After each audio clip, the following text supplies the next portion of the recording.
ನಿನ್ನ ಪ್ರೀತಿಯನ್ನು ನನ್ನ ಸುಳ್ಳುಗಳಿಂದ ಕೊಂದು ಬಿಟ್ಟ ಈ ಪಾಪಿ ಕ್ಷಮೆಗೆ ಅರ್ಹನಲ್ಲ ಎಂದು ಯೋಚಿಸುತ್ತಿದ್ದವನ ಕಣ್ಣಲ್ಲಿ ನೀರು ಹರಿಯುತ್ತಿತ್ತು. ತನ್ನ ಕಣ್ಣನ್ನು ಒರೆಸಿಕೊಂಡು ತನ್ನ ಫೋನ್ ತೆಗೆದು ಅಶುಗೆ ಮೆಸೇಜ್ ಮಾಡಿ ಕಾಲೇಜ್ ಟೆರೆಸ್ಗೆ ಬರಲು ಹೇಳಿದ.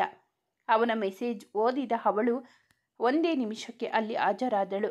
ಬಂದವಳಿಗೆ ಕಂಡಿದ್ದು ಮಂಡಿಯಲ್ಲಿ ಮುಖ ಹುದುಗಿಸಿಕೊಂಡು ಅಳುತ್ತಿದ್ದ ಜೀವದ ಗೆಳತಿ ಧಾತ್ರಿ. ಅವಳ ಬಳಿ ಹೊರಟವಳ ಕೈಯನ್ನು ಯಾರು ಬಲವಾಗಿ ಹಿಡಿದೆಳೆದಂತೆ ಆಯಿತು. ಅರ್ಜುನ್, ನೀನಾ? ಅಳ್ತಾ ಇದ್ದೀಯಾ? ಏನಾಯ್ತು? ಅವಳ್ಯಾಕೆ ಅಲ್ಲಿ ಹಾಗೆ ಕೂತಿದ್ದಾಳೆ? ಏನಾಯ್ತು? ಮತ್ತೆ ಶಶಾಂಕ್ ಏನಾದರೂ ಎಂದು ಹೇಳಲು ಹೊರಟವಳನ್ನು ತಡೆದ ಅರ್ಜುನ್, ಪ್ಲೀಸ್ ಕಣೋ ಅಶು, ಅವಳನ್ನು ಸಮಾಧಾನ ಮಾಡಿ ಕೆಳಗಡೆ ಕರೆದುಕೊಂಡು ಬಾ. ನಾನು ಕೆಳಗಡೆ ಕಾರ್ನಲ್ಲಿ ಕೂತು ನಿಮ್ಮಿಬ್ಬರಿಗಾಗಿ ಕಾಯುತ್ತಿರುತ್ತೇನೆ. ನಿನ್ನ ಅನುಮಾನಗಳನ್ನು ನಾನು ಮನೆಗೆ ಹೋದ ಮೇಲೆ ಪರಿಹರಿಸುತ್ತೇನೆ. ಇದೊಂದು ಸಹಾಯ ಮಾಡೋ ಪ್ಲೀಸ್ ಎಂದು ಬೇಡಿಕೊಂಡನು ಅರ್ಜುನ್. ಅವನ ಕಣ್ಣಂಚಲ್ಲಿ ನೀರನ್ನು ಗಮನಿಸಿದ ಅಶು ಅವನ ಭುಜದ ಮೇಲೆ ಕೈಯನ್ನು ಇಟ್ಟು, ಸರಿ ಕಣೋ, ಫೀಲ್ ಆಗಬೇಡ, ನಾನು ಅವಳನ್ನು ಸಮಾಧಾನ ಮಾಡ್ತೀನಿ. ನೀನು ಸ್ವಲ್ಪ ಸಮಾಧಾನ ಆಗು, ತಗೋ ನೀರು ಕುಡಿ ಎಂದು ಹೇಳಿ ನೀರನ್ನು ಕೊಟ್ಟಳು. ಉಸಿರಾಟವೇ ಕಷ್ಟ ಆಗ್ತಿದೆ, ಇನ್ನೇಕೆ ಈ ಜೀವಕ್ಕೆ ನೀರು, ಆಹಾರವಿಲ್ಲ, ಏನೂ ಬೇಡ, ಮನೆಗೆ ಹೋಗೋಣ ಎಂದು ಹೇಳಿ ಅವಳನ್ನು ಕರೆದುಕೊಂಡು ಬಾ ಎಂದು ಹೇಳಿ ಅಲ್ಲಿ ನಿಲ್ಲದೆ ಬಂದನು. ಧಾತ್ರಿಯ ಬಳಿ ಹೋದ ಅಶು, ಹೇ ಗೊಂಬೆ, ಏನೇ ಆಯಿತು? ಯಾಕೆ ಹೀಗೆ ಇಲ್ಲಿ ಕೂತು ಅಳ್ತಾ ಇದ್ದೀಯಾ ಎಂದು ಅವಳನ್ನು ತಬ್ಬಿಕೊಂಡಳು. ಅವಳು ಕಾಳಜಿ ಮಾಡುವ ರೀತಿಗೆ ಸೋತ ಗೊಂಬೆ, ಅಶು, ಎಲ್ಲ ಆಗೋಯ್ತು ಕಣೆ, ನಾನು ಎಲ್ಲವನ್ನು ಕಳೆದುಕೊಂಡೆ, ನಾನು ಸೋತು ಹೋದೆ, ಈ ಬದುಕೆ ಬೇಡ ಅನ್ನೋ ಸ್ಥಿತಿ ನನ್ನದು, ಈ ಜೀವಕ್ಕೆ ಉಸಿರಾಟವೇ ಕಷ್ಟ ಆಗುತ್ತಿದೆ ಎಂದಳು. ಅವಳ ಒಗಟಾದ ಮಾತನ್ನು ಕೇಳಿದ ಅಶು, ಧಾತ್ರಿ ಸಮಾಧಾನ ಮಾಡಿಕೊ, ನಾನು ಈಗ ನಿನ್ನ ಏನು ಕೇಳಲ್ಲ, ನಿನಗಾಗಿ ನಿನ್ನ ಅಪ್ಪ ಅಮ್ಮ ಅಣ್ಣ ಎಲ್ಲರೂ ಇದ್ದಾರೆ, ಸ್ನೇಹಿತರು ಇದ್ದಾರೆ, ನೀನು ಏನನ್ನು ಕಳೆದುಕೊಂಡಿಲ್ಲ. ಒಂದರ ಸೋಲು ಮತ್ತೊಂದರ ಗೆಲುವಿಗೆ ಬುನಾದಿ ಕಣೆ, ನೀನು ಇನ್ನೂ ಸೋತಿಲ್ಲ, ಬಾ ಮನೆಗೆ ಹೋಗೋಣ, ಸ್ವಲ್ಪ ರೆಸ್ಟ್ ಮಾಡು, ರಿಲ್ಯಾಕ್ಸ್ ಆಗು, ಆಗ ಎಲ್ಲದೂ ಸಾಧ್ಯವಾಗುತ್ತೆ ಎಂದಳು ಅಶು. ಅವಳ ಮಾತಿಗೆ ಬೆಲೆ ಕೊಟ್ಟು ಕೆಳಗಡೆ ಬಂದಳು. ಅವಳಿಗೂ ಆದಷ್ಟು ಬೇಗ ಮನೆಗೆ ಹೋಗಬೇಕಾಗಿತ್ತು. ಅವಳ ಮಾತಿಗೆ ಒಪ್ಪಿಗೆಯನ್ನು ನೀಡಿ ಅವಳ ಹಿಂದೆ ಬಂದಳು. ಅವಳ ಮುಖವನ್ನು ದೂರದಿಂದ ನೋಡಿದ ಅರ್ಜುನ್. ಬಾಡಿದ ಮುಖ, ಊದಿಕೊಂಡ ಕಣ್ಣುಗಳು ಅವನಿಗೆ ನೋವುಂಟು ಮಾಡಿದವು. ನನ್ನಿಂದ ಬರೀ ಕಣ್ಣೀರು ನಿನಗೆ ಎಂದು ಹೇಳಿ ಕಣ್ಣಲ್ಲಿ ತುಂಬಿದ್ದ ನೀರನ್ನು ಒರೆಸಿಕೊಂಡನು. ಕಾರ್ ಪಕ್ಕ ಬಂದು ನಿಂತಾಗಲೇ ಧಾತ್ರಿಗೆ ಹೊಳೆದಿದ್ದು, ಅಶು ಜೊತೆ ಹೋಗೋದು ಅಂದರೆ ಅರ್ಜುನ್ ಜೊತೆ ಹೋಗೋದು ಅಂತ ಅರ್ಥ. ಇಲ್ಲ, ನನಗೆ ಆಗಲ್ಲ, ಮತ್ತೆ ಅವನ ಮುಖ ನೋಡಿದರೆ ಅಳು ಬರುತ್ತೆ, ನನ್ನಿಂದ ಸಾಧ್ಯವಿಲ್ಲ ಎಂದು ಅಂದುಕೊಂಡಳು. ನಾನು ಅಣ್ಣನ ಜೊತೆ ಹೋಗ್ತೀನಿ ಎಂದು ಹೇಳಿ ಫೋನ್ ಮಾಡಿದ್ದಳು. ಅವನು ಬ್ಯುಸಿ ಇದ್ದ ಕಾರಣ ಆಟೋ ಹಿಡಿದು ಮನೆಗೆ ಹೋಗು ಎಂದು ಹೇಳಿದ. ಧಾತ್ರಿಗೆ ತಪ್ಪಿಸಿಕೊಳ್ಳಲು ಇದ್ದ ಒಂದು ಅವಕಾಶವು ತಪ್ಪಿ ಹೋಯಿತು. ಆದರೂ ಅಶುಗೆ ಆಟೋದಲ್ಲಿ ಹೋಗುತ್ತೇನೆ ಎಂದು ಹೇಳಿದಾಗ ಅವಳು ಒತ್ತಾಯ ಮಾಡಿ ಕಾರ್ನಲ್ಲಿ ಕೂರಿಸಿದಳು. ಅನಿವಾರ್ಯವಾಗಿ ಅವರಿಬ್ಬರ ಜೊತೆಯಲ್ಲಿ ಹೋಗುವ ಪರಿಸ್ಥಿತಿ ಬಂದೊದಗಿತು. ಧಾತ್ರಿಗೆ ಕಾರ್ ಸಾಗುತ್ತಿತ್ತು.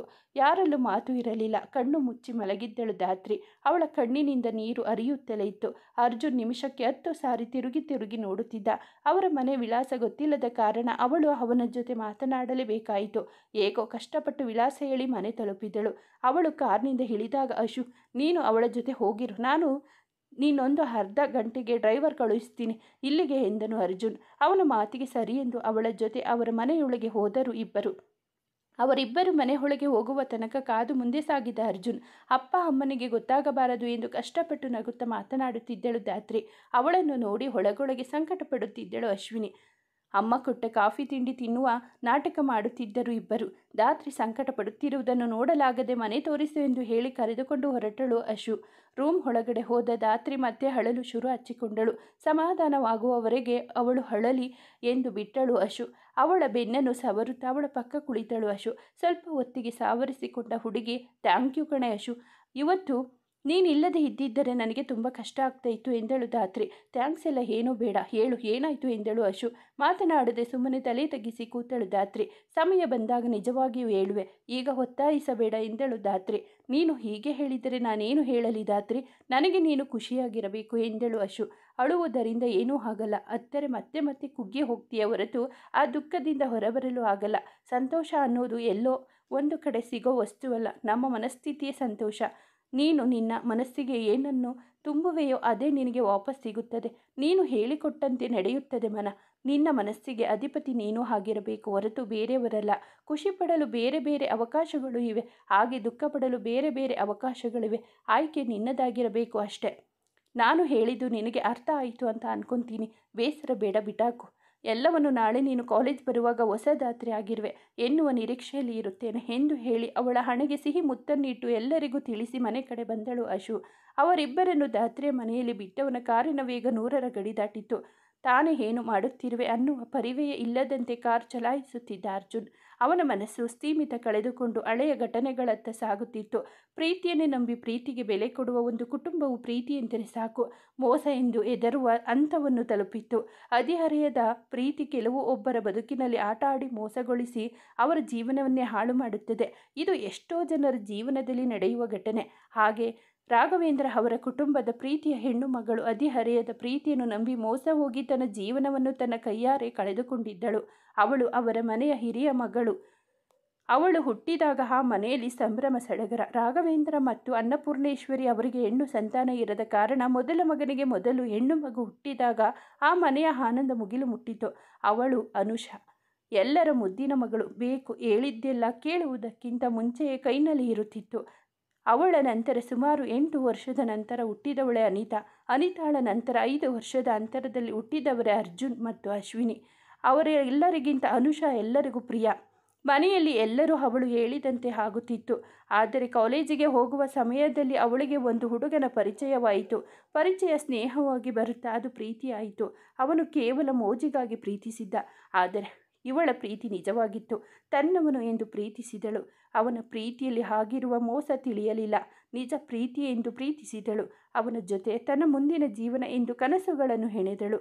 ಪ್ರೀತಿ, ತನ್ನ ಜೊತೆಗಾರನ ಪ್ರೀತಿ ಎಲ್ಲವೂ ನನಗೆ ಇದೆ. ತನ್ನಷ್ಟು ಲಕ್ಕಿ ಯಾರೂ ಇಲ್ಲ ಎಂದು ಮೆರೆದಳು. ಮನೆಯವರಿಗೆ ವಿಷಯ ಗೊತ್ತಾದಾಗ ಹಠ ಮಾಡಿ ಮದುವೆಗೆ ಒಪ್ಪಿಸಿದಳು. ಅವಳ ಇಷ್ಟವೇ ನಮ್ಮ ಇಷ್ಟವೆಂದು ಎಲ್ಲರೂ ಒಪ್ಪಿಕೊಂಡರು. ಓದು ಮುಗಿದ ನಂತರ ಮದುವೆ ಎಂದು ನಿರ್ಧಾರವಾಯಿತು. ಅವಳು ಮದುವೆ ವಿಷಯವನ್ನು ಅವನ ಬಳಿ ಹೇಳಿದಾಗ ಅವನು ಮದುವೆಯನ್ನು ನಿರಾಕರಿಸಿದ. ಬರುತ್ತಾ ಅವನು ಇವಳ ಕಣ್ಣು ತಪ್ಪಿಸಿ ಓಡಾಡಲು ಶುರು ಮಾಡಿದ. ಇವಳಿಂದ ದೂರವಿರಲು ಪ್ರಯತ್ನಿಸಿದ. ಒಂದು ದಿನ ಅವನು ಬೇರೆ ಹುಡುಗಿಯ ಜೊತೆ ಕ್ಲೋಸ್ ಆಗಿರುವುದನ್ನು ನೋಡಿದಳು ಅನುಷಾ. ಅವಳಿಗೆ ನಂಬಲು ಸಾಧ್ಯವಾಗಲಿಲ್ಲ. ಅವನೊಬ್ಬ ಮೋಸಗಾರ ಅನ್ನೋ ವಿಷಯ ಅವಳಿಗೆ ತಿಳಿಯಿತು. ಪ್ರೀತಿಸುವಾಗ ತುಂಬ ಜನ ಹೇಳಿದ್ದ ವಿಷಯವನ್ನು ಕಡೆಗಣಿಸಿ ಅವನನ್ನೇ ತುಂಬ ನಂಬಿದಳು. ಪ್ರೀತಿ ಕುರುಡು ಎಂದು ಹೇಳುವುದು ಇದಕ್ಕೇನೋ. ಅವಳಿಗೆ ಅವನ ಮೋಸವನ್ನು ಸಹಿಸಲಾಗಲಿಲ್ಲ. ಅವನು ಕೇವಲ ಮೋಜಿಗಾಗಿ ಪ್ರೀತಿಸಿದ ವಿಷಯ ಪ್ರೀತಿ ಮಾಡಿದ ವ್ಯಕ್ತಿಯಿಂದ ಗೊತ್ತಾದಾಗ ಅವಳು ಕೆಟ್ಟ ನಿರ್ಧಾರಗಳನ್ನು ತೆಗೆದುಕೊಳ್ಳಲು ನಿರ್ಧರಿಸಿದಳು. ತನ್ನಿಂದ ಮನೆಯವರ ನಂಬಿಕೆಗೆ ಮೋಸವಾಯಿತು ಎಂದು ಕೊರಗಿದಳು. ಹೊರಗಿನ ಯಾರದೋ ಪ್ರೀತಿಯನ್ನು ನಂಬಿ ಮನೆಯವರ ಪ್ರೀತಿಗೆ ಮತ್ತು ಮನೆಯ ಕೆಟ್ಟ ಹೆಸರು ತಂದೆ ಎಂದು ಅಲುಬಿದಳು. ಅವಳ ಮನಸ್ಸು ಚಂಚಲವಾಗಿ ಸಾಯುವುದೇ ಸರಿಯಾದ ದಾರಿ ಎಂದು ನಿರ್ಧರಿಸಿ ತನ್ನ ಜೀವಕ್ಕೆ ಕುತ್ತು ತಂದುಕೊಂಡಳು.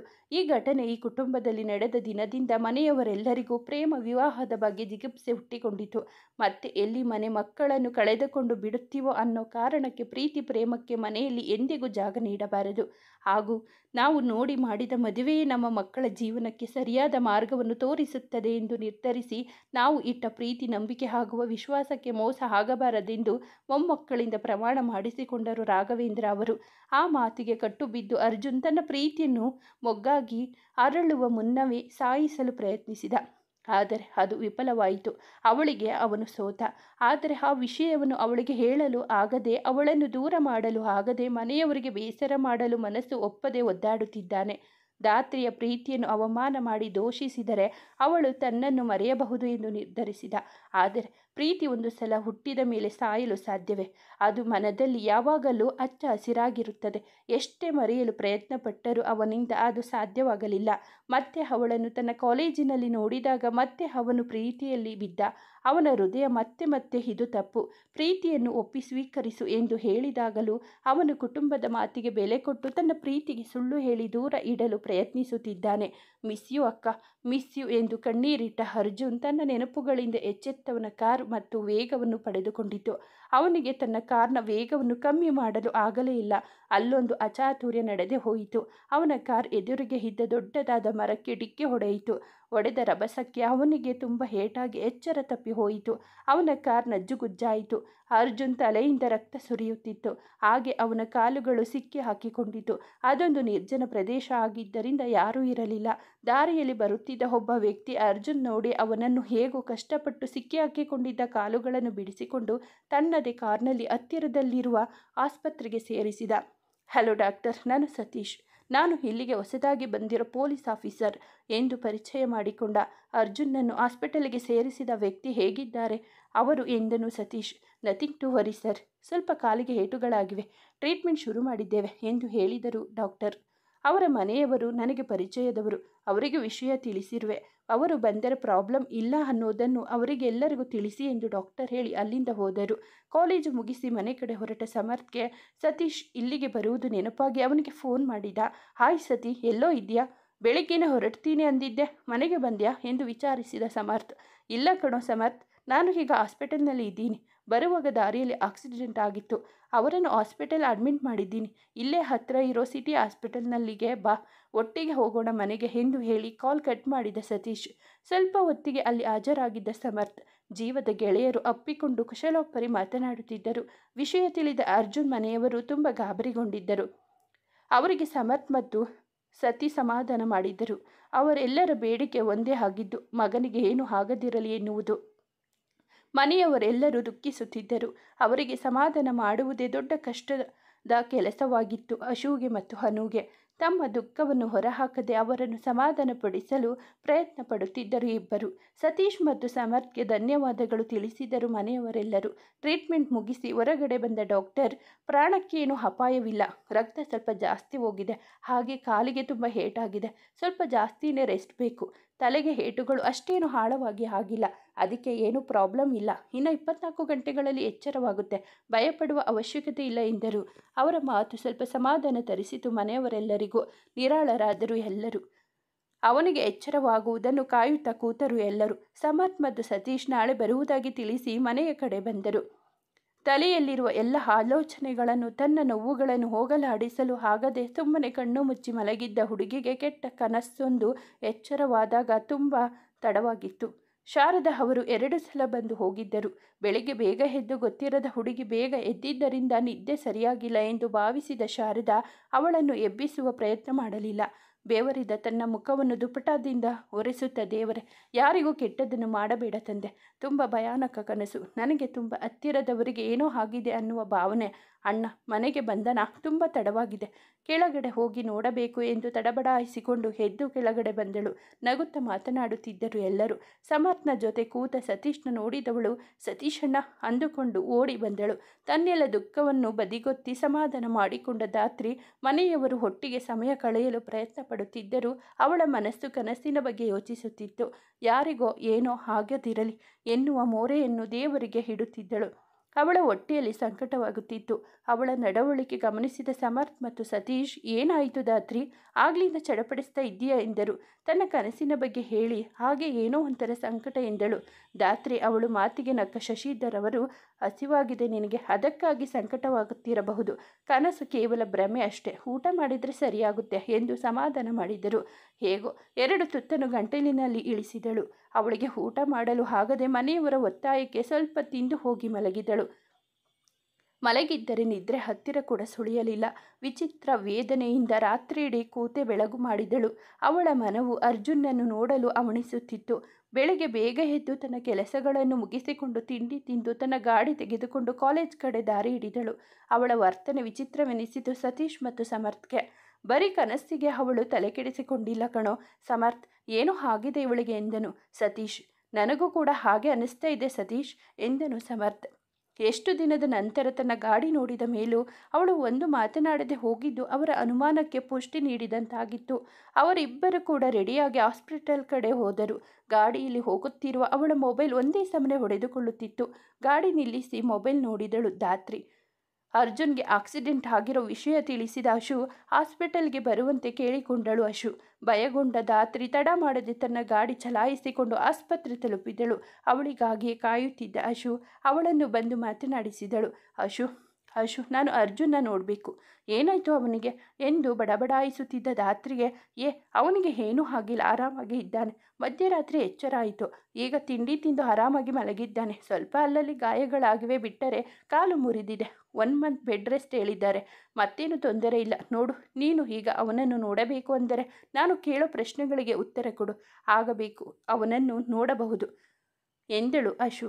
ಏನು ಹೇಳ್ತಾ ಇದ್ದೀಯಾ ಅಶು, ನಾನು ಏನು ಉತ್ತರ ಕೊಡಬೇಕು, ಪ್ಲೀಸ್ ಅವನನ್ನು ನೋಡಿಕೊಂಡು ಬಂದು ಬಿಡುತ್ತೇನೆ, ಆಮೇಲೆ ನಿನ್ನ ಪ್ರಶ್ನೆಗೆ ಉತ್ತರ ಕೊಡ್ತೀನಿ ಎಂದು ತಪ್ಪಿಸಿಕೊಂಡು ಹೊರಟವಳ ಕೈ ಹಿಡಿದೆಳೆದು ನಿಲ್ಲಿಸಿಕೊಂಡಳು ಅಶು. ಬೇಕಾಗಿಲ್ಲ, ಈಗ ನಾನು ನಿನ್ನ ಬಿಟ್ಟರೆ ನೀನು ನನ್ನ ಕೈಗೆ ಸಿಗಲ್ಲ ಅಂತ ಗೊತ್ತು, ಅವನು ಕೂಡ ಬಾಯಿ ಬಿಡಲ್ಲ ಅಂತ ನನಗೂ ಗೊತ್ತು, ಹೇಳು, ಇಲ್ಲ ಅಂದರೆ ನಾನು ನಿನ್ನ ಬಿಡಲ್ಲ ಅಷ್ಟೇ. ನೀನು ಏನು ಕೇಳ್ತೀಯ ಅನ್ನೋದು ನನಗೆ ಗೊತ್ತು. ನಿನ್ನ ಅನುಮಾನ ನಿಜ ಅಶು.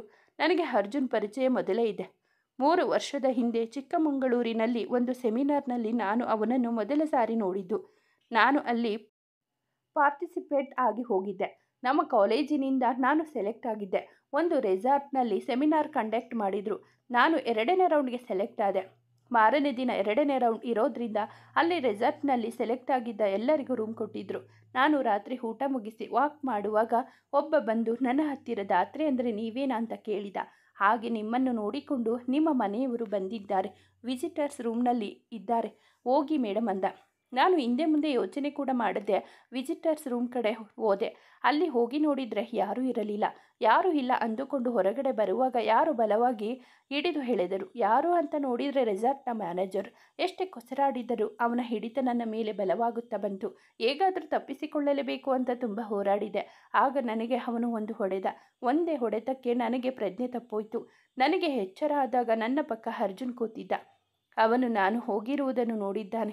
ಅವನಿಗೆ ಡೌಟ್ ಬಂದು ನನ್ನ ಹಿಂದೆ ಬಂದಿದ್ದಾನೆ. ಕಾರಣ ಆಗ ರಾತ್ರಿ ಆಗಿತ್ತು. ಈ ರಾತ್ರಿ ಚಿಕ್ಕಮಗಳೂರಿನಿಂದ ದೂರ ಇರೋ ರೆಸಾರ್ಟ್ಗೆ ಯಾರಾದರೂ ಬರೋಕ್ಕೆ ಸಾಧ್ಯನಾ ಅಂತ ಅವನು ಯೋಚಿಸಿ ನನ್ನ ಹಿಂಬಾಲಿಸಿ ಬಂದಿದ್ದಾನೆ. ಅವನು ನನ್ನ ರಾಕ್ಷಸನಿಂದ ಕಾಪಾಡಿದ. ನನಗೆ ಹೊಸ ಲೈಫ್ ಸಿಕ್ಕಿದ್ದು ಅರ್ಜುನ್ನಿಂದ. ನನ್ನ ಅಮ್ಮನ ಥರ ಕಾಳಜಿ ಮಾಡಿದ. ನಾನು ಯಾರು ಅನ್ನೋದು ಗೊತ್ತಿಲ್ಲದೆ ನನ್ನ ಪ್ರೀತಿಯಿಂದ ನೋಡಿಕೊಂಡ. ತುಂಬ ಭಯ ಆಗಿದ್ದರಿಂದ ಜ್ವರ ಬಂತು. ನನಗೆ ಕಮ್ಮಿ ಆಗಿ ಹುಷಾರು ಆಗೋ ತನಕ ನನ್ನ ಜೊತೆಗೆ ಇದ್ದು ನನ್ನ ಕಾಳಜಿ ಮಾಡಿದ. ಅವನು ಕಾಳಜಿ ಮಾಡೋ ರೀತಿಗೆ ನಾನು ಸೋತೆ. ನಾನು ಹಾಗೆ ಸೆಮಿನಾರ್ನ ಬಿಟ್ಟು ಮನೆಗೆ ಬಂದೆ. ಮನೆಗೆ ಬಂದ ಮೇಲೆ ಗೊತ್ತಾಗಿದ್ದು ನಾನು ನನ್ನ ಹಾರ್ಟ್ನ ಅಲ್ಲೇ ಅವನಲ್ಲೇ ಬಿಟ್ಟು ಬಂದೆ ಅನ್ನೋದು. ಹಾಗೆ ಅವನ ಹೆಸರು ಊರು ಏನೂ ಗೊತ್ತೂ ಇರಲಿಲ್ಲ. ಅದಕ್ಕೆ ಅಲ್ಲಿಂದ ಶುರು ಮಾಡಿದೆ ಅವನಿಗಾಗಿ ಹುಡುಕಾಟ. ಚಿಕ್ಕಮಗಳೂರಿನ ಇಂಚಿಂಚು ಹುಡುಕಿದೆ. ನನ್ನ ಅದೃಷ್ಟಕ್ಕೆ ಅವನು ಮತ್ತೆ ನನಗೆ ಸಿಕ್ಕಿದ. ಅವನನ್ನು ಕಳೆದುಕೊಳ್ಳೋಕೆ ಇಷ್ಟ ಆಗಿಲ್ಲ. ಅಲ್ಲೇ ಅವನಿಗೆ ನನ್ನ ಪ್ರೀತಿನ ಹೇಳಿದೆ. ಆದರೆ ಅವನು ನನ್ನ ಪ್ರೀತಿ ಮೇಲೆ ನಂಬಿಕೆ ಇಡದೆ ತುಂಬ ಅವಮಾನ ಮಾಡಿದ. ಯಾವತ್ತೂ ನನ್ನ ಹುಡುಕಬೇಡ ಅಂತ ಹೇಳಿದ. ನಾನು ಒಪ್ಪಿಕೊಂಡೆ ಅವನ ಮಾತಿಗೆ. ಹಾಗೆ ಅವನಿಗೆ ಹೇಳಿದೆ, ನಮ್ಮ ಜೀವನದಲ್ಲಿ ನಾನು ನೀನು ಅಕಸ್ಮಾತಾಗಿ ಭೇಟಿಯಾದರೆ ಆಗ ನೀನು ನನ್ನ ಒಪ್ಪಿಕೊಳ್ಳಬೇಕು. ಹಾಗೆ ನನ್ನ ಪ್ರೀತಿ ನಿಜ ಅಂತ ನಂಬಬೇಕು ಅಂತ ಕೇಳಿಕೊಂಡೆ. ನಾನು ನಿನಗಾಗಿ ಯಾವಾಗಲೂ ಕಾಯ್ತೀನಿ. ನಿನ್ನ ಹೆಸರು ಕೇಳಲ್ಲ, ನಿನ್ನ ಊರು ಗೊತ್ತಿಲ್ಲ ನನಗೆ. ನೀನು ಅದನ್ನು ನನಗೆ ಹೇಳುವುದು ಬೇಡ. ವಿಧಿ ನಮ್ಮನ್ನು ಮುಂದೆ ಭೇಟಿ ಮಾಡಿಸಿದರೆ ನನ್ನ ಪ್ರೀತಿ ಸತ್ಯ ಅಂತ ಹೇಳಿ ಚಾಲೆಂಜ್ ಹಾಕಿ ಬಂದೆ. ಅವನಿಗಾಗಿ ಹುಡುಕಾಡಲಿಲ್ಲ ಅಶು. ನನ್ನ ಪ್ರೀತಿ ಸತ್ಯ. ನನಗೆ ಅವನು ಶ್ರೀಮಂತನೋ ಬಡವನೋ ಅವನು ಯಾರು ಅನ್ನೋದು ಕೂಡ ಗೊತ್ತಿರಲಿಲ್ಲ. ನನ್ನ ನಂಬು ಪ್ಲೀಸ್ ಅಶು. ನನ್ನ ಮಾನ ಪ್ರಾಣ ಕಾಪಾಡಿದವನು. ಅವನ ಜೊತೆ ನಾನು ಬಾಳಬೇಕು. ನನ್ನ ಮಾನ ಕಾಪಾಡಿದ ಆ ವ್ಯಕ್ತಿ ನನ್ನ ಬಾಳ ಪಯಣದಲ್ಲಿ ಕೊನೆಯವರೆಗೂ ನನ್ನ ಜೊತೆ ಇರಬೇಕೆಂದು ನಾನು ಬಯಸಿದ್ದು ತಪ್ಪ ಎಂದು ಹೇಳಿ ಮುಗಿಸಿದಳು ಧಾತ್ರಿ. ಅಷ್ಟೊತ್ತು ಸುಮ್ಮನೆ ಕೇಳುತ್ತಿದ್ದ ಅಶು, ಸಾರಿ ಧಾತ್ರಿ, ನಿನಗೆ ಹಳೆಯದನ್ನೆಲ್ಲ ನೆನಪು ಮಾಡಿ ಬೇಸರ ಮಾಡಿದ್ದಕ್ಕೆ ನನಗೆ ಮೊದಲೇ ಅನುಮಾನ ಬಂತು. ಅವನು ಯಾವಾಗಲೂ ರ್ಯಾಶ್ ಡ್ರೈವ್ ಮಾಡಲ್ಲ. ಇಲ್ಲಿಯವರೆಗೂ ಅವನು ಆಕ್ಸಿಡೆಂಟ್ ಮಾಡಿಕೊಂಡಿಲ್ಲ. ನಿನ್ನೆ ನಾನು ಅವನ ಕಣ್ಣಲ್ಲಿ ನೀರು ನೋಡಿದೆ. ಅವನು ಯಾವಾಗಲೂ ಗಂಭೀರ ಕೋಪಿಷ್ಟ. ಅವನು ಫೀಲ್ ಆಗಿ ಕಣ್ಣೀರು ಹಾಕ್ತಾ ಇದ್ದಾನೆ ಅಂದರೆ ನನಗೆ ನಂಬಲು ಆಗಿಲ್ಲ. ಸತ್ಯ ಏನು ಅಂತ ತಿಳಿದುಕೊಳ್ಳಬೇಕು ಅಂತ ನಿನ್ನ ಹತ್ತಿರ ಹಠ ಮಾಡಿದ್ದು ನಾನು. ನೋಡು ಧಾತ್ರಿ, ಪ್ರೀತಿ ಮಾಡೋದು ತಪ್ಪಲ್ಲ. ಆದರೆ ನಮ್ಮ ಕುಟುಂಬದಲ್ಲಿ ಪ್ರೀತಿಗೆ ಜಾಗವಿಲ್ಲ. ಸ್ವಲ್ಪ ವರ್ಷದ ಹಿಂದೆ ನಮ್ಮ ದೊಡ್ಡ ಅಕ್ಕ ಅನುಷಾ ಪ್ರೀತಿ ಮಾಡಿ ಮೋಸ ಹೋಗಿ ತನ್ನ ಪ್ರಾಣನ ತನ್ನ ಕೈಯಾರೆ ಕಳೆದುಕೊಂಡಳು. ನಮ್ಮನೇಲಿ ಪ್ರೀತಿ ಅಂದ್ರೇನೆ ಭಯ ಬೀಳ್ತಾರೆ. ಅವಳನ್ನು ಕಳೆದುಕೊಂಡ ದುಃಖ ಯಾವಾಗಲೂ ಹೋಗಲ್ಲ. ಅದರಲ್ಲೂ ತಾತ ಅವರಿಗೆ ಈಗ ಪ್ರೀತಿ ಅಂದರೆ ಮೋಸ ಅನ್ನೋ ಲೆಕ್ಕಕ್ಕೆ ಬಂದಿದ್ದಾರೆ. ಸೊ ನಮ್ಮನೇಲಿ ಪ್ರೀತಿಗೆ ಜಾಗ ಇಲ್ಲ ಧಾತ್ರಿ. ಅದಕ್ಕೆ ಅಕಸ್ಮಾತ್ ಅವನು ನಿನ್ನ ಪ್ರೀತಿ ಮಾಡ್ತಾ ಇದ್ದರೂ ಅವನು ನಿನ್ನ ಒಪ್ಪಿಕೊಳ್ಳಲ್ಲ. ಯಾಕೆ ಅಂದರೆ ಅವನು ನಾನು ಪ್ರೀತಿ ಮಾಡಲ್ಲ ಅಂತ ಮನೆಯವರಿಗೆ ಮಾತು ಕೊಟ್ಟಿದ್ದಾನೆ. ಅವನು ಎಂತಹ ಸಿಚುವೇಶನ್ ಬಂದರೂ ಅವನ ಮೊದಲ ಪ್ರಾಮುಖ್ಯತೆ ಫ್ಯಾಮಿಲಿಗೆ. ಅವನು ತನ್ನ ಪ್ರೀತಿ ಏನು, ಅವನ ಜೀವ ಬೇಕಾದರೂ ಕೊಡುತ್ತಾನೆ ಮನೆಯವರಿಗಾಗಿ. ನೀನು ಪ್ರೀತಿ ಮಾಡಿರೋದು ತಪ್ಪು ಅಂತ ಹೇಳ್ತಾ ಇಲ್ಲ ನಾನು. ನೀನು ಈಗ ಪ್ರೀತಿನ ಒಪ್ಪಿಸಬೇಕು ಅಂದರೆ ತುಂಬ ಕಷ್ಟಪಡಬೇಕು. ಅದರಲ್ಲೂ ಮನೆಯಲ್ಲಿ ಈಗಾಗಲೇ ಅಣ್ಣನ ಮದುವೆ ಶ್ರುತಿ ಜೊತೆ ಅಂತ ಮಾತಾಡ್ತಾ ಇದ್ದಾರೆ. ಅವನಿಗೆ ಅವಳ ಕಂಡ್ರೆ ಇಷ್ಟ ಇಲ್ಲ. ಅವನಿಗೆ ಅಂತ ಅಲ್ಲ, ಅಮ್ಮಂಗೆ, ದೊಡ್ಡಮ್ಮಂಗೆ, ಅಜ್ಜಿಗೆ ಯಾರಿಗೂ ಇಷ್ಟ ಇಲ್ಲ. ತಾತನ ನಿರ್ಧಾರಕ್ಕೆ ಬೇಡ ಅಂತ ಹೇಳೋಕೆ ಆಗದೆ ಎಲ್ಲರೂ ಒಪ್ಪಿಗೆ ಇರೋ ಥರ ನಾಟಕ ಮಾಡ್ತಾ ಇದ್ದಾರೆ ಅಷ್ಟೆ. ನಿನಗೆ ಇರೋ ಮಾರ್ಗ ಅಂದರೆ ನೀನು ಅಮ್ಮಂಗೆ, ಅಜ್ಜಿಗೆ, ದೊಡ್ಡಮ್ಮಂಗೆ ಹತ್ತಿರ ಆಗಿ ಅವರಿಗೆ ಇಷ್ಟ ಆಗಬೇಕು. ಮನೆಯವರೇ ನಿನ್ನ ಒಪ್ಪಿ ನಮ್ಮನೆ ಸೊಸೆ ಅಂತ ಒಪ್ಪಿಕೊಂಡರೆ ನಿನ್ನ ಮತ್ತು ಅರ್ಜುನ್ ಮದುವೆ ಆಗುತ್ತೆ. ನಿನ್ನ ಪ್ರೀತಿ ನಿನಗೆ ಸಿಗುತ್ತೆ. ಅಳ್ತಾ ಕೂರಬೇಡ. ಪ್ರೀತಿಗಾಗಿ ನೀನು ದುಃಖ ನೋವು ಎಲ್ಲ ಬಿಟ್ಟು ಮನೆಯವರ ಒಪ್ಪಿಗೆ ಪಡೆದು ಮದುವೆಯಾಗುವುದು ಹೇಗೆ ಅಂತ ಯೋಚಿಸು. ನಿನ್ನ ದಾರಿಯಲ್ಲಿ ನಾನು ಇರ್ತೀನಿ. ನಿನ್ನ ಜೊತೆ ನಿನಗೆ ಬೇಕಾದ ಸಹಾಯ ನಾನು ಮಾಡ್ತೀನಿ ಎಂದು ಅವಳನ್ನು ಹುರಿದುಂಬಿಸಿದಳು ಅಶು.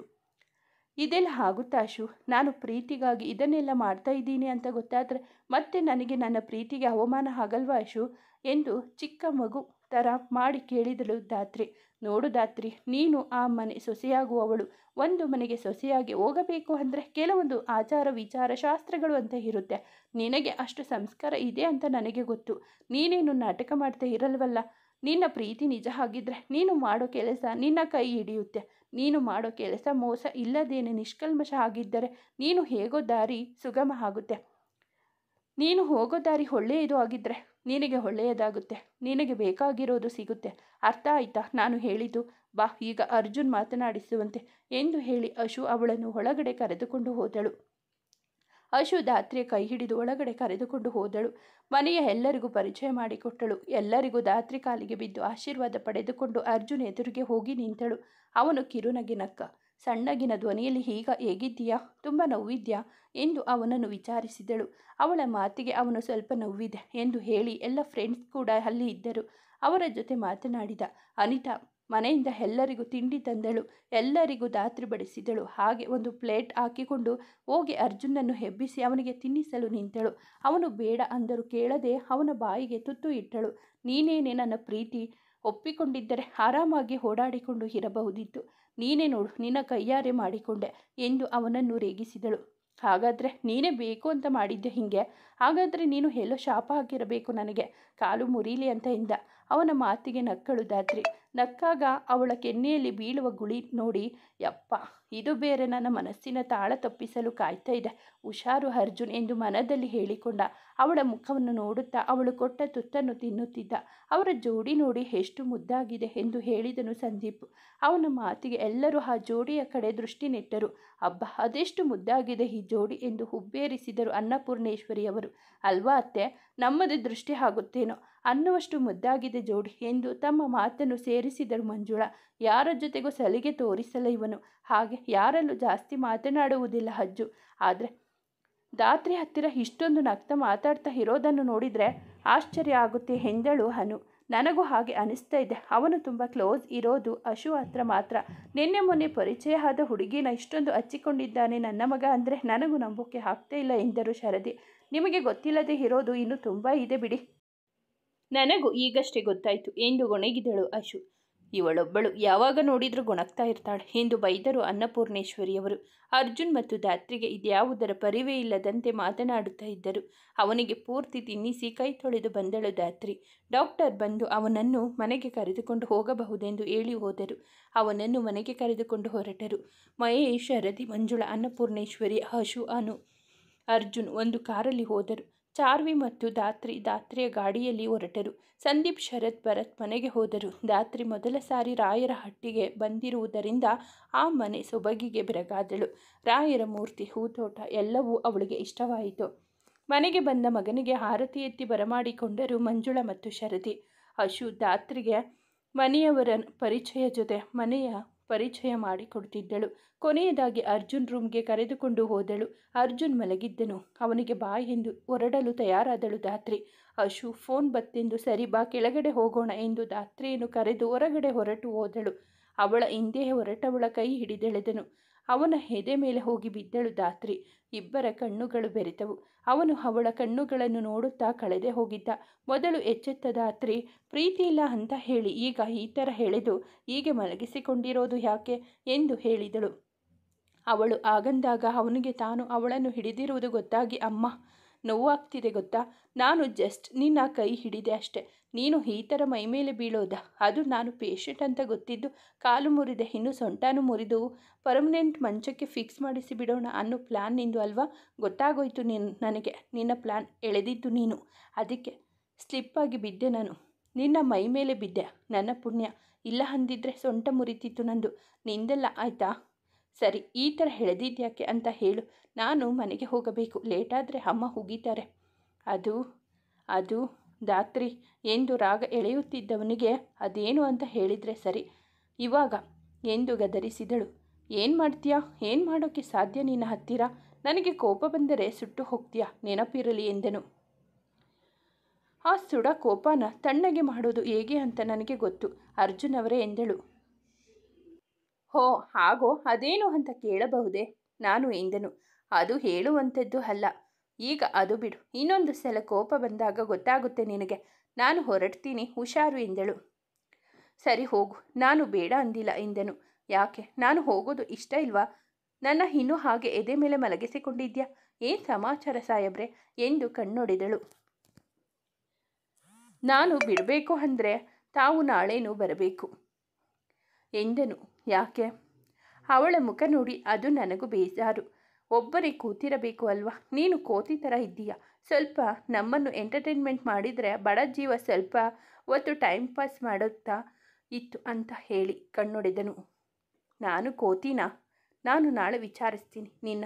ಲೇಟ್ ಆಯಿತು, ಬಾಯ್ ಎಂದು ಹೇಳಿ ಬಾಗಿಲ ಕಡೆ ಹೋದವಳು ಮತ್ತೆ ಬಂದು ಅವನ ಕೆನ್ನೆಗೆ ಮುತ್ತು ಕೊಟ್ಟು, ಇದೆ ನಿನ್ನ ತಣ್ಣಗೆ ಮಾಡೋ ಮದ್ದು ನನ್ನ ಬಳಿ ಇರೋದು ಎಂದು ಹೇಳಿ ಓಡಿದಳು.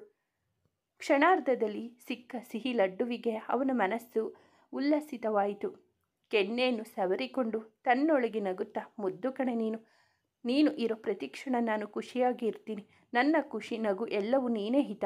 ಎದೆಯಲ್ಲಿ ಬಿರುಗಾಳಿ ಮೊದಲೇನೇ ಇತ್ತು. ನೀ ನನಗೆ ಏನೆಂದು ನನಗಷ್ಟೇ ಗೊತ್ತು. ನನ್ನ ಅದೆಷ್ಟು ಹಾಳು ಮಾಡಿದ್ಯಾ ನೋಡು. ನಾನು ಅಂದರೆ ಎಲ್ಲರಿಗೂ ಕೋಪಿಷ್ಟ. ಅವನ ಬಾಯಲ್ಲಿ ಲವ್ ಸಾಂಗ್ ಬರುವುದಿಲ್ಲ. ನಿನ್ನಿಂದ ದೂರ ಇರಬೇಕು ಅಂತ ಯೋಚಿಸಿದ ಮರುಕ್ಷಣನೇ ನಾನು ಮತ್ತು ಹತ್ತಿರ ಆಗ್ತಾ ಇದ್ದೀನಿ ಅನ್ನಿಸ್ತಾ ಇದೆ ಮುದ್ದು ನನಗೆ. ಇಲ್ಲ, ನಾನು ಪ್ರೀತಿ ಮಾಡಬಾರದು. ನಾನು ಕೊಟ್ಟ ಮಾತನ್ನು ಉಳಿಸಿಕೊಳ್ಳಬೇಕು. ನನ್ನ ಮನಸ್ಸನ್ನು ಇನ್ನೂ ಹಿಡಿತದಲ್ಲಿ ಇಟ್ಕೊಬೇಕು ಎಂದು ಯೋಚಿಸಿ ತನ್ನ ಮೇಲೆಯೇ ಕೋಪ ಮಾಡಿಕೊಂಡು ಮಲಗಿದನು. ತಡವಾಗಿ ಬಂದ ಮಗಳಿಗೆ ಮಂಗಳಾರತಿ ಮಾಡಲು ಶಾರದಾ ಅವರು ಕಾಯುತ್ತಲೇ ಇದ್ದರು. ನಾನು ಹೇಳೋದನ್ನು ಈ ಮನೆಯವರು ಯಾರೂ ಕೇಳೋದೇ ಇಲ್ಲ. ಕೈನಲ್ಲಿ ಗಾಡಿ ಸಿಕ್ಕಿದ ಕೂಡಲೇ ಮನೆಗೆ ಬರುವುದು ಲೇಟ್. ಇವಳ ಪುಂಡಾಟಿಕೆ ಜಾಸ್ತಿ ಮಾಡ್ತಾಳೆ ಅಂತ ಹೇಳಿದ್ದೆ ಅಲ್ವಾ? ನೋಡಿ ಈಗ ಮನೆಗೆ ಬರೋ ಟೈಮ ಇದು. ಹೇಳೇದಾದ್ರಿ ಏನಕ್ಕೆ ಲೇಟ್? ಎಲ್ಲೋಗಿದ್ದೆ? ಕ್ಲಾಸ್ ಮುಗಿಯೋದು 3ಕ್ಕೆ. ಮನೆಗೆ ಬರ್ತಾ ಇರೋದು ನೀನು 7ಕ್ಕೆ. ಎಲ್ಲಿ ಹೋಗಿದ್ದೆ ಇಷ್ಟೊತ್ತು ಹೇಳು ಎಂದು ಬಾಗಿಲಲ್ಲಿ ಮಗಳನ್ನು ನಿಲ್ಲಿಸಿಕೊಂಡು ಬೈಯುತ್ತಿದ್ದರು ಶಾರದಾ ಅವರು. ಮನೆ ಗಂಡು ಮಕ್ಕಳು ಬಂದು ತುಂಬ ಹೊತ್ತು ಆಯಿತು. ನೀನು ಹೆಣ್ಣು ಮಗಳು, ಬರೋದು ಈ ಟೈಮಿಗೆ ಫೋನ್ ಇದೆ. ಇಡೀ ದಿನ ಕೈನಲ್ಲಿ ಮೊಬೈಲ್ ಇರುತ್ತೆ. ಹಾಗಾದರೆ ಒಂದು ಫೋನ್ ಮಾಡಿ ಹೇಳೋಕ್ಕೂ ಆಗಲ್ವಾ? ಹೇಳು, ಏನು ಬಾಯಿ ಮುಚ್ಚಿಕೊಂಡು ಇದ್ದೀಯಾ? ಅವಳನ್ನು ನೋಡಿ ನಗುತ್ತಿದ್ದರು ಸಮರ್ಥ್, ಸತೀಶ್ ಮತ್ತು ಶಶಿಧರ್ ಅವರು. ಪೂರ್ತಿ ಬೈದು ಆದ ಮೇಲೆ ಹೇಳು, ಒಟ್ಟಿಗೆ ಕಾರಣ ಹೇಳ್ತೀನಿ ನಾನು ಎಂದಳು ಅವಳು. ಸರಿ ಹೇಳು, ಎಲ್ಲಿಗೆ ಹೋಗಿತ್ತು ಸವಾರಿ ಎಂದರು ಶಾರದಾ. ಅಮ್ಮ, ನಾನೇನು ಪುಂಡಾಟಿಕೆ ಮಾಡೋಕ್ಕೆ ಹೋಗಿರಲಿಲ್ಲ. ನನ್ನ ಫ್ರೆಂಡ್ಸ್ಗೆ ಆಕ್ಸಿಡೆಂಟ್ ಆಗಿದೆ, ಅವನ ನೋಡೋಕ್ಕೆ ಹೋಗಿದ್ದೆ. ಅದಕ್ಕೆ ಲೇಟ್ ಆಯಿತು. ನನಗೆ ಜಾಗ ಬಿಡು ಒಳಗಡೆ ಬರೋಕೆ. ಮನೆಗೆ ಸುಸ್ತಾಗಿ ಬಂದಿರೋ ಮಗಳಿಗೆ ಕುಡಿಯೋಕೆ ತಿನ್ನೋಕೆ ಕೊಡೋದು ಬಿಟ್ಟು ಬಾಗಿಲಲ್ಲಿ ನಿಲ್ಲಿಸಿಕೊಂಡು ಬೈತಾಳೆ. ನಾನು ನಿಜವಾಗಲೂ ನಿನ್ನ ಮಗಳ ಅಥವಾ ದತ್ತುಪುತ್ರಿನ ಅಂತ ಡೌಟ್. ನೀವ್ಯಾಕೆ ನನ್ನ ನೋಡಿ ನಗೋದು? ಅತ್ತೆಗೆ ಒಂದು ಕಾಲ, ಸೊಸೆಗೆ ಒಂದು ಕಾಲ, ಇದೇ ನಿಮಗೂ ಮಾಡ್ತೀನಿ ಎಂದು ಹೇಳಿ ಮನೆ ಒಳಗಡೆ ಬಂದು ಸೋಫಾದಲ್ಲಿ ಕೂರುತ್ತಾ, ಉಸ್ತಪ್ಪ ಸುಸ್ತಾಯಿತು. ಶಾರದಾ, ಸ್ವಲ್ಪ ತಿಂಡಿ ಕಾಫಿ ಏನಾದರೂ ಕೊಡೆ ಎಂದು ಕಣ್ಣು ಹೊಡೆದಳು. ಅವಳಿಗೆ ಏನೋ ಆಗಿದೆ, ಜಾಸ್ತಿ ತಲೆ ಬಿಸಿ ಮಾಡಿಕೊಂಡಿದ್ದಾಳೆ ಅಂತ ಹೇಳ್ತಾ ಇದ್ರಲ್ಲ ಇಬ್ಬರು, ನೋಡಿ ಅವಳ ಕೊಬ್ಬ. ಈಗ ಹೇಳಿ ನೀವು, ಅವಳು ಬದಲಾಗಿದ್ದಾಳಾ ಎಂದರು ಶಾರದಾ ಅವರು. ಇಲ್ಲಮ್ಮ, ಅವಳು ನಮ್ಮ ಮುದ್ದುಗೊಂಬೆ ಎಂದು ಅವಳನ್ನು ಅಪ್ಪು ಹಿಡಿದರು ಸಮರ್ಥ್ ಮತ್ತು ಸತೀಶ್. ಯಾರಿಗೆ ಗೊಂಬೆ? ಆಕ್ಸಿಡೆಂಟ್ ಆಗಿರೋದು ಎಂದು ಕೇಳಿದನು ಸತೀಶ್. ನನ್ನ ಫ್ರೆಂಡ್ಸ್ಗೆ ಕಾಲು ಮುರಿದಿದೆ, ಇವತ್ತು ಡಿಸ್ಚಾರ್ಜ್ ಆಯಿತು. ಕಾರ್ ಆಕ್ಸಿಡೆಂಟ್ ಆಗಿದೆ ಎಂದಳು. ಹೌದಾ? ನಿನ್ನೆ ನಾನು ಬರೋ ದಾರಿಲೂ ಆಕ್ಸಿಡೆಂಟ್ ಆಗಿತ್ತು. ನಾನು ಸಮರ್ಥ್ ಹಾಸ್ಪಿಟಲ್ ಸೇರಿಸಿ ಇವತ್ತು ಹೋಗಿ ನೋಡಿಕೊಂಡು ಬಂದ್ವಿ ಎಂದನು ಸತೀಶ್. ಅಣ್ಣ ರಜಾನ ಇವಾಗ ಎಂದಳು. ಇಲ್ಲ ಕಣೋ, ಅವನು ನಮ್ಮ ಜೊತೆ ಇರೋದಕ್ಕೆ ಅಂತ ಇಲ್ಲೇ ಟ್ರಾನ್ಸ್ಫರ್ ಮಾಡಿಕೊಂಡು ಬಂದಿದ್ದಾನೆ ಎಂದರು ಶಶಿಧರ್. Wow, ಸತಿಯಣ್ಣ super. ಬರಲ್ಲ ಅಂದಿದ್ದೆ ಆಗ ಎಂದಳು. ಹೇಳಿದ್ದೆ ಗೊಂಬೆ, ಆದರೆ ನನಗೆ ನಿಮ್ಮನ್ನು ಬಿಟ್ಟು ಇರೋಕೆ ಆಗಲಿಲ್ಲ. ಅಪ್ಪ ಅಮ್ಮ ಇಲ್ಲದ ಅನಾಥನಾದ ನನಗೆ ಅಪ್ಪ ಅಮ್ಮ, ಸ್ನೇಹಿತ, ತಂಗಿ ಎಲ್ಲರ ಪ್ರೀತಿಯನ್ನು ನೀವು ಕೊಟ್ಟಿದ್ದೀರಾ. ನಿಮ್ಮನ್ನು ಬಿಟ್ಟು ಇರೋದು ತುಂಬ ಕಷ್ಟ ಆಯಿತು ನನಗೆ. ಟ್ರಾನ್ಸ್ಫರ್ ತಗೊಂಡು ಇಲ್ಲಿಗೆ ಬಂದೆ. ಎಷ್ಟು ಸಲ ಹೇಳಿದ್ದೀನಿ ಅನಾಥ ಅನ್ನಬೇಡ ಅಂತ, ಆದರೂ ಕೇಳುವುದಿಲ್ಲ ನೀನು ಎಂದು ಕಿವಿ ಹಿಂಡಿದನು ಸಮರ್ಥ್. ಆಯಿತು ಬಿಡಪ್ಪ, ಸಾರಿ, ಇನ್ನು ಹೇಳಲ್ಲ ಬಿಡು ಎಂದು ಬಿಡಿಸಿಕೊಂಡು ಅವನನ್ನು ತಬ್ಬಿ ಹಿಡಿದುಕೊಂಡು ದಾತ್ರಿಯನ್ನು ಕರೆದು ಅಪ್ಪಿಕೊಂಡನು ಸತೀಶ್. ನಿಜ, ಇಂಥ ಪ್ರೀತಿ ಎಲ್ಲರಿಗೂ ಸಿಗಲ್ಲ. ಯಾವ ಜನ್ಮದ ಅದೃಷ್ಟ ಗೊತ್ತಿಲ್ಲ ನನಗೆ. ನನ್ನ ಪ್ರೀತಿ ಮಾಡೋರೇ ಮನೆ ತುಂಬ ಎಂದು ಹೇಳಿದಳು ದಾತ್ರಿ. ಅದೇ ನನಗೆ ದೊಡ್ಡ ತಲೆನೋವು ಎಂದು ಅಡುಗೆ ಮನೆಯಿಂದ ಕೂಗಿದರು ಶಾರದಾ. ಅವರ ಮಾತಿಗೆ ಎಲ್ಲರೂ ನಕ್ಕರು. ಫ್ರೆಶ್ ಆಗಿ ಬರ್ತೀನಿ ಇರು ಶಾರು ಡಾರ್ಲಿಂಗ್, ಹೊಟ್ಟೆ ಕಿಚ್ಚು ನಿನಗೆ ನನ್ನ ಮೇಲೆ ಎಂದು ಹೇಳಿ ತನ್ನ ರೂಮ್ ಕಡೆ ಹೊರಟಳು ದಾತ್ರಿ. ಬೇಗ ಬಂದರೆ ಕಾಫಿ ಸಿಗುತ್ತೆ, ಇಲ್ಲ ಅಂದರೆ ಅದೂ ಇಲ್ಲ ಎಂದವರಿಗೆ ಇಲ್ಲ ನನಗೆ ತಿಂಡಿನೂ ಬೇಕು ಎಂದಳು. ತಿಂಡಿ ಗಿಂಡಿ ಏನಿಲ್ಲ, ಅಡುಗೆ ಮಾಡ್ತೀನಿ, ಈಗ ಊಟ ಮಾಡುವಂತೆ. ಬೇಗ ಬಂದರೆ ಮಾಡಿರೋ ಕಾಫಿ ಸಿಗುತ್ತೆ ಎಂದರು ಶಾರದಾ ಅವರು. ಪದೇ ಪದೇ ಅದೇ ಡೌಟ್ ನನಗೆ, ನಿಜವಾಗ್ಲೂ ನಾನು ನಿನ್ನ ಮಗಳೇನಾ ಅಂತ ಎಂದು ಹೇಳುತ್ತಾ ಹೋದಳು. ಹೀಗೆ ದಿನ ಸಾಗುತ್ತಿತ್ತು. ಪ್ರತಿದಿನ ತಪ್ಪದೆ ತನ್ನ ಕಾಲೇಜ್ ಮುಗಿಸಿ ಅರ್ಜುನ್ ಮನೆಗೆ ಹೋಗಿ ಬರುತ್ತಿದ್ದಳು. ಮಹೇಶ್, ಯೋಗೇಶ್ ಮತ್ತು ರಾಘವೇಂದ್ರ ಅವರು ಗಾರ್ಡನ್ನಲ್ಲಿ ಕೂತು ಮಾತನಾಡುತ್ತಿದ್ದರು. ಅಲ್ಲೇ ಪಕ್ಕದಲ್ಲಿ ಶ್ರುತಿ ಅರ್ಜುನ್ ಕೈ ಹಿಡಿದು ಅವನನ್ನು ವಾಕ್ ಮಾಡಿಸುತ್ತಿದ್ದಳು. ಆಗಷ್ಟೇ ಬಂದ ಧಾತ್ರಿಗೆ ಶ್ರುತಿ ಅರ್ಜುನ್ಗೆ ಅಂಟಿಕೊಂಡು ನಡೆಸುತ್ತಿರುವುದು ಕಂಡಿತು. ಅವಳ ಮನ ಬಾಡಿತು. ತಕ್ಷಣ ಸುಧಾರಿಸಿಕೊಂಡು, ಅರೆ ಇವತ್ತೇನು ಎಲ್ಲರೂ ಇಷ್ಟೊಂದು ಬೇಗ ಮನೆಗೆ ಬಂದಿದ್ದೀರಾ? ಏನು ಸಮಾಚಾರ? ಅಪ್ಪ ಮಕ್ಕಳು ಒಟ್ಟಿಗೆ ಕೂತಿದ್ದೀರಾ ಎಂದಳು. ರಾಘವೇಂದ್ರ ಅವರು, ಹೂನಮ್ಮ, ಇವತ್ತು ಸ್ವಲ್ಪ ಬೇಗ ಬಂದಿದ್ದಾರೆ. ಹೀಗೆ ಲೋಕಾರೂಢಿ ಮಾತಾಡ್ತಾ ಕೂತ್ವಿ. ನೀನೇನು ಇವತ್ತು ಲೇಟ್ ಎಂದರು. ತಾತ, ಸ್ವಲ್ಪ ನೋಟ್ಸ್ ಪ್ರಿಪೇರ್ ಮಾಡೋದಿತ್ತು, ಅದಕ್ಕೆ ಲೈಬ್ರರಿಗೆ ಹೋಗಿದ್ದೆ. ಸುಮ್ಮನೆ ಅರ್ಜುನ್ನ ನೋಡ್ಕೊಂಡು ಹೋಗೋಣ ಅಂತ ಬಂದೆ ಎಂದವಳಿಗೆ, ಬಾಬಾ, ನೀನು ಇವಾಗ ನಮ್ಮನೆ ಮಗಳೇ ಆಗಿದ್ದೀಯಾ, ಕಾಫಿ ಕೊಡ್ತೀನಿ ಎಂದು ಕೈ ಹಿಡಿದು ಕರೆದುಕೊಂಡು ಹೋದರು ಶರದಿಯವರು. ಆಂಟಿ, ನಾನು ಕಾಫಿ ಮಾಡ್ತೀನಿ ಇವತ್ತು ಎಲ್ಲರಿಗೂ, ಪ್ಲೀಸ್ ಪ್ಲೀಸ್ ಎಂದು ಹೇಳಿ ಅಡುಗೆ ಮನೆ ಹೋಗಿ ಕಾಫಿ ತಯಾರಿಸಲು ನಿಂತಳು. ಅವಳು ಕಾಫಿ ಮಾಡುವುದನ್ನು ನೋಡುತ್ತಾ ನಿಂತರು ಮಂಜುಳಾ ಮತ್ತು ಶರದಿ. ಅಡುಗೆ ಎಲ್ಲ ಬರುತ್ತಾ ನಿನಗೆ? ಬರುತ್ತೆ ಆಂಟಿ, ಸ್ವಲ್ಪ ಸ್ವಲ್ಪ. ಅಮ್ಮ ಹೇಳಿಕೊಟ್ಟಿದ್ದಾರೆ. ಬಿಸಿ ಬಿಸಿ ಕಾಫಿ ರೆಡಿ. ಹೆಂಗಿದೆ? ಸೂಪರ್ ಕಣೋ. ಅದೆಷ್ಟು ಬೇಗ ನಮಗೆಲ್ಲ ಹೊಂದಿಕೊಂಡು ಕೆಲಸ ಎಲ್ಲ ಮಾಡ್ತೀಯೇ ಸುಂದ್ರಿ ಎಂದು ಹಣೆಗೆ ಮುತ್ತು ನಿಟ್ಟರು ಮಂಜುಳಾ. ಸೂಪರ್ ಆಗಿದೆ ಎಂದು ಸನ್ನೆ ಮಾಡಿ ತೋರಿಸಿದರು ಶರದಿ. ಅವರಿಗೆಲ್ಲ ಕೊಟ್ಟು ಬರ್ತೀನಿ ಎಂದು ಹೇಳಿ ಎಲ್ಲರಿಗೂ ಕೊಟ್ಟಳು. 1 ಕಪ್ ಕಾಫಿ ಅಶ್ವಿನಿಯನ್ನು ಹುಡುಕಿ ಹೊರಟಳು ಧಾತ್ರಿ. ತಗೋ ಕಾಫಿ ಅಶು, ನಾನೇ ಮಾಡಿದ್ದು. ವಾವ್ ಧಾತ್ರಿ, ನೀನು ಮಾಡಿದ್ಯಾ ಎಂದಳು ಅಶು. ನೀನೇನೆ, ನಾನು ಏನು ಮಹಾನ್ ಕಾರ್ಯ ಮಾಡಿರೋ ಥರ ಹೇಳ್ತಾ ಇದ್ದೀಯಾ? ನನಗೆ ಇಲ್ಲಿ ಹೊಟ್ಟೆ ಹುರಿತಾ ಇದೆ. ಗಾರ್ಡನ್ನಲ್ಲಿ ಶ್ರುತಿ ಅರ್ಜುನ್ ಒಟ್ಟಿಗೆ ಇರೋದನ್ನು ನೋಡಿದೆ. ನನ್ನ ಮುಖ ನೋಡು ಇಲ್ಲ ಆಸಾಮಿ ಎಂದು ಸಪ್ಪೆ ಮುಖ ಹೊತ್ತು ಹೇಳಿದವಳ ಮಾತಿಗೆ ನಕ್ಕಳು ಅಶು. ನಗು ನಗು, ನೀನು ಒಬ್ಬರನ್ನು ಲವ್ ಮಾಡು, ಆಗ ಗೊತ್ತಾಗುತ್ತೆ ನನ್ನ ಕಷ್ಟ ನಿನಗೆ. ಡಬ್ಬ ನನ್ನ ಮಗ, ಡೈಲಿ ಬಂದು ಇಷ್ಟೊಂದು ಸರ್ಕಸ್ ಮಾಡಿದ್ರು ಕೊಬ್ಬು ತೋರಿಸ್ತಾನೆ. ನನ್ನ ಹೊಟ್ಟೆ ಉರಿಸಬೇಕು ಅಂತಾನೆ ಶ್ರುತಿ ಜೊತೆ ಕ್ಲೋಸ್ ಆಗಿ ಮೂವ್ ಆಗ್ತಾನೆ.